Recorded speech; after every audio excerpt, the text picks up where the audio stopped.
now and you want to watch it later, you will get a little clip of it on our YouTube channel, and it's really set up for a lot of my subscribers. So you guys, if you want to see what other meetings look like, or what a lot of training that we've done, guys, I have 800 videos on YouTube. So just go Alfonso Cuadra on YouTube, go to my channel, make sure to subscribe, and you have access to all 800 videos. All that content is there for you if you like anything you hear today. Okay, so we talked about that $1 million plan, okay? And we're gonna start with where everyone likes to go, okay? People think about real estate, and really what comes to mind for a lot of people is that single family house. That single family house. Everybody says, I want that single family house. And I'm here to tell you, or share with you rather, that that single family house may not be the best investment. And it may not be the best investment at the beginning of your career. There is a time for that. There will be a time for you guys to buy houses and cars, but when you are in your 20s, okay, and early 30s, your future self, think about your future self, and how is that future self going to be thanking you?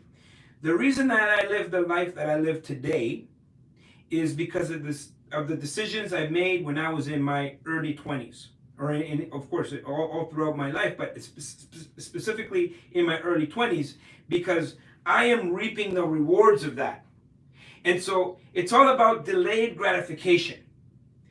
Now, this is contrary to what you've heard in the industry, right? People are like, everybody says the real estate and the housing, a house is your biggest asset. And of course, there's a lot of books on how a house is not your biggest asset. In fact, a house takes money out of your pocket. You see, a house has too many leaks, okay? A house, you got to pay for repairs. You got to pay for the roof. You got to pay for the snow. You got to pay for the water bill. You got to pay the taxes. You got to pay the hydro. You got to pay the gas. You got to pay for the lawn. You got to pay for the rentals. If you're going to renovate the property, people are always like, oh, I want to do my bathroom, I want to do this, I want to do that. So ultimately, all of these are leaks, which it doesn't make sense. Now, if you are living in this house, and whoever the first person, I want you to oh, I didn't talk about the mortgage. Mortgage, okay? And I'm sure I can go on and on and on and on all the different leaks that single family house has, okay? So one of you guys, you can unmute yourself and tell me who pays for all of these leaks. You do. Me? Yeah, you. The owner of the house, right? The owner of the house. The owner of the house, so if it's your own primary residence, you are the one that is paying for all of these expenses. And so what happens is when people buy a house too early, at the beginning of their career, or at the beginning of their investment career, they end up handcuffed to the house because now they have to go to a job. They have no choice to go to that job and be stuck there in maybe a job that you don't like because you have all of these expenses and you can't even breathe. You can't even look at buying an investment property because you are stuck. You are stuck paying for all of these things. There is no income, which is why buying a primary home for yourself at the very beginning, notice I said at the very beginning, it could be a massive liability and it could handcuff you for the next 5 to 10 years. Now, you could buy a house as a rental, okay? Here's the problem with that. You have one tenant, okay? One tenant.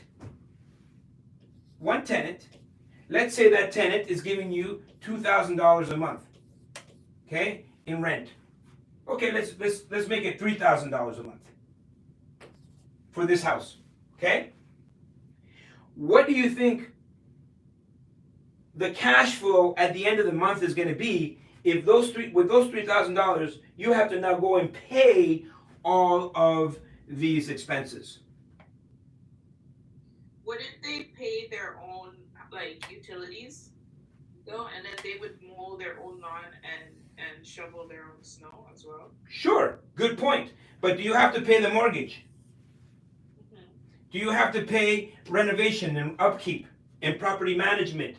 Do you have to pay taxes and water? Yeah. So going to buy a house as a rental, it's never a lucrative idea unless you already have money and you just need to park your money somewhere. Okay? At the beginning of your career, you need to maximize what you have. And some people already start with some resources. When I started, I didn't have any resources. I was pretty much starting from scratch. And so you need to use all of the resources that you have available. Now, here's the other thing, and I think it's the biggest factor of why the single family home doesn't work as an investment or even as an investment for yourself. Now, I'm talking to two different types of people. And you have to determine where you are in your investment as an investor. Are you someone that wants to be an investor, or are you happy being a consumer? Are you happy having that 40 hour a week job for the next 40 years of your life? Maybe you have a career. You don't need investment.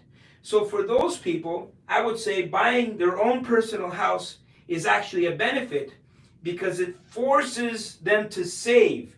Even though you have all of these expenses, you are paying down a mortgage. And so from that perspective, if you had no other alternative, if you did not want to be an investor, if you did not want to get into real estate, and you just wanted to coast for the next 40 years, and you were not going to make an investment into real estate, then at that point I would say, yes, buying a house makes sense for a consumer. But I'm in a room full of investors and people that want to leave or create freedom or have a different life than the average 96% of the people out there. And the issue is that 96% of the people out there are sold a bill of goods, right? Everybody says, hey, buying a house is your biggest investment, your best investment. You buy that house and you hold on to it, and in 25 years it will be paid off, which is true. But they're not thinking about all of these leaks, So there's a reason why I buy. This is your house. I would go after multifamily. Okay? Multifamily. Okay? Multifamily, the house versus the multifamily. Now, we still have the leaks. We still have the leaks in the house. You still have the same leaks. The multifamily, the triplex, the fourplex, the fiveplex, the tenplex, the apartment building, still has the same leaks as the single family house. Here's the difference. You have more income to pay for all of those expenses. The same expenses, right? If you had three single family homes, you have 3 roofs versus you buying a triplex, you have 1 roof. Here's another factor. The value of the single is based on comparables, which means to come up with the value, it's based on emotion, what people are feeling.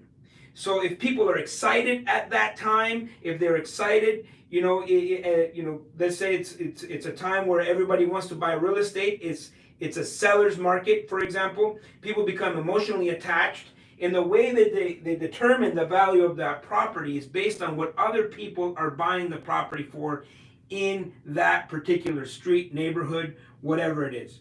And so basically, the way that they come up with the value of a single family home is based on emotion, which is the reason why the single family home is the most expensive piece of real estate you will ever buy.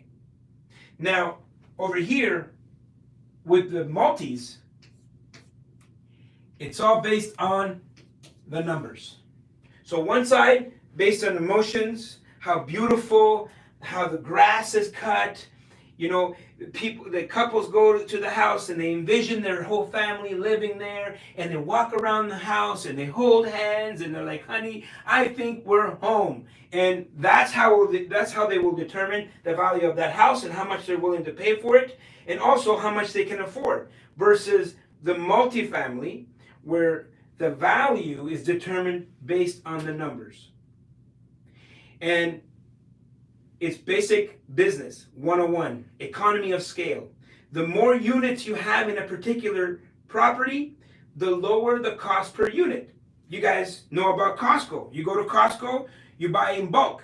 Why do you buy in bulk? Well, you get a lower cost per unit because you're buying in bulk.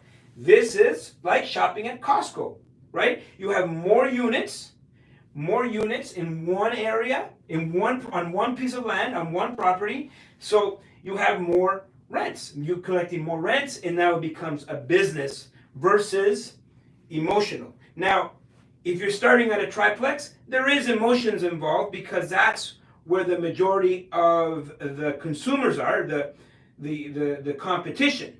But as you start to go up in numbers, it gets less and less emotional, and it becomes more and more like a business.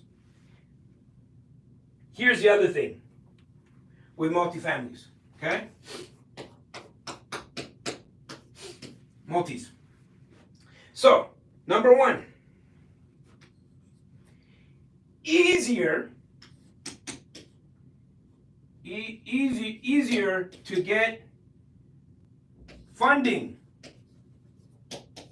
mortgage. First of all, the lender is looking at this particular transaction as a business as well. And they're seeing, can the business support itself? So, regardless of what you may think, because you are buying a higher valued asset, but it's actually easier for you to get financing.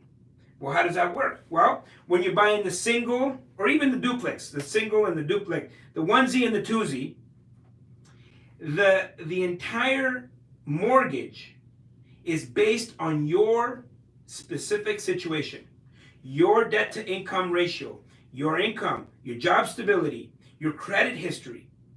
It's all based on you and your ability to pay back this mortgage. Okay? So when they look at a single or a duplex, it's like, can you afford this property? 3 units and let's say between 3 to 5 units. We're calling this residential multifamily. But you can still get a residential mortgage. They will take you into consideration, of course, and there is debt to income ratio. But now they're going to take the income of the property. So let's say you have 4 or 5 units or 3 units. They'll take that income and they'll take half of it and they'll add it to your income to help you qualify for a bigger asset. And we'll have a case study in just a moment when I pull up the PowerPoint. And so it's actually easier to buy bigger. Now, commercial real estate, we're talking about, anything above 5 units, depending on the bank. Some banks look at 6 even as a residential, but at the end of the day, we're talking about commercial financing. Is very much dependent on the asset itself. So the asset's performance determines of whether or not you're going to get that funding. And believe it or not, guys, it's easier for me to buy a $10 million property than it is if I'm going to go buy a single family house. Because that single family house is dependent on my debt to income ratio versus if I'm buying a building is dependent on the performance of the building. Because at the end of the day, you are buying a business. And so on the financing side, it's easier. It's easier to manage. When people say, hey, I'm buying a duplex, I think like, ooh, it's a lot of work, right? For example, we talked about the amount of leaks a small deal has. Like the single has all of these expenses, okay? When someone moves out, so that $3,000 is no longer coming in, you are now 100% vacant. And at this point, you are now struggling to pay all of these expenses. You may even get a little desperate and put in the wrong person because, you know what? You need to cover all of these expenses. When someone moves out of my, for example, 50-unit apartment building, it's a non-event. There's probably people moving out of one of my buildings right now, and I don't even know about it. If someone moved out of your single family home, that's all you're thinking about. That's all you're going to be focused on until you rent it. Here's the other thing. Remember this concept here? Multifamily, you still have the same amount of expenses, but you have more income to cover those expenses.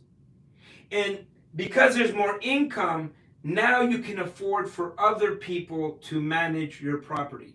There's more money there available for someone else to manage that property. So in terms of the management, it becomes easier to manage. So less time. Contrary to what people tell you, when you share with people that you want to buy apartment buildings, I'm sure people think to themselves, "Oh my God, I can't imagine, you managing that. I can't imagine someone managing all of these expenses with no income coming in." And so it's easier to finance, easier to manage,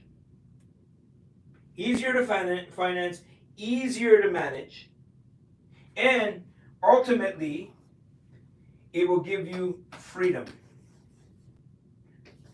It will give you the freedom that you need, because now if you accumulate a portfolio, you start building a portfolio, and that's what I'm going to show you in just a moment. You start building a portfolio of assets that are income generating. They're income generating assets. At one point in time, you will get to choose. You will have the opportunity to choose on whether or not you are going to continue to go to your job, or you get the luxury of choosing what you want to do with your life versus going to a job for the next 40 years of your life, and you may not like that job, but you have no choice because you have all of these expenses is what handcuffs people to their job. And so the real true meaning of freedom is for your passive income, right? So if you have to go to a job, that's active income. You are actively going to that job, okay? Even a business, you're actively, if it requires your time, you're actively pursuing that money. That means it's it's going to require your time.